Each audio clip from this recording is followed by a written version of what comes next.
the Dagestani handcuff that Khabib does. So if we rotate a little this way. So we're going to start the same as our last cradle pass, where I'm circling inside, getting wrist control. And this is kind of the game we're playing, right? He's going to circle back inside and get wrist control. I'm going to circle back inside and get wrist control. Maybe we progress this far, maybe we don't. But for this pass, we're going to say he gets wrist control. He then removes his knee shield and sits up with an underhook. That's what we wanted. But what is important is we're conscious of this elbow coming up, and the whole time we're wrist fighting, getting ready to pummel. So as he goes flat back one more time, as he's sitting knee shield, so we're pummeling here, he pummels, I pummel, he pummels. As he removes his knee shield and sits up, I re-pummel. That's the most important detail of this entire thing. Now, from here, we're going to take this arm that's around the back, this overhook where we gave him the underhook, and go under and collect this wrist. Now we have this 2-on-1 wrist ride or the Dagestani handcuff. So first move, I'm going to go to roll my wrists in like a motorcycle here. And then I widen my elbows for base. I get ready for him to roll me left or right. Here, right, I have control. My forehead is even ready to post.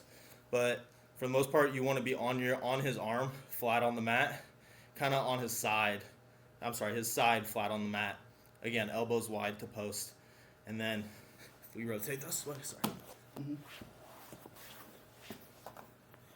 with this Dagestani handcuff, we're going to take our free leg that's not in the half guard, put our shoelaces inside their thigh, and start to tripod here. Even if his legs are locked, which is difficult, as we tripod, we're making him do the splits. He can't really move or adjust because he's so controlled by the handcuff that it's going to start to pop his guard. Pop.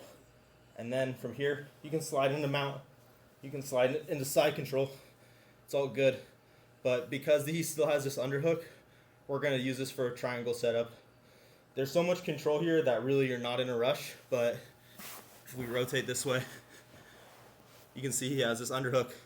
So maybe I slid right into mount and I step up high.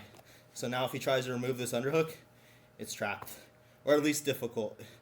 And then I'm going to keep this arm that's behind his back and let go with my other arm here. And I start to grab his head. I'm going to roll into a triangle. So all I do is I just roll flat on my back, trying to think away or towards the underhook. Basically, I'm just going to roll flat on my back to my left here, away from my partner. And now I can lock a loose triangle. I have to grab my leg, go ahead and posture up a little bit. That'll help.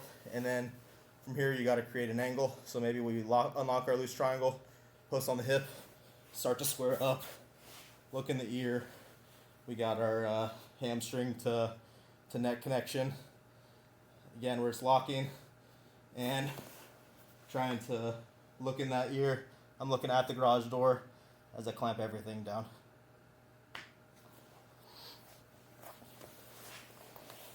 Cool. So that's not how Khabib sets up the Dagestani handcuff. There are other ways to set up the Dagestani handcuff that I do want to go over eventually. But I think this is a really great counter to the underhook. And the underhook is a really good option from bottom. If you've seen Damian Maia in MMA especially, you know that. You've seen him pull that off a lot. But I think that this Dagestani handcuff is a really good answer to a really high percentage and really high common technique.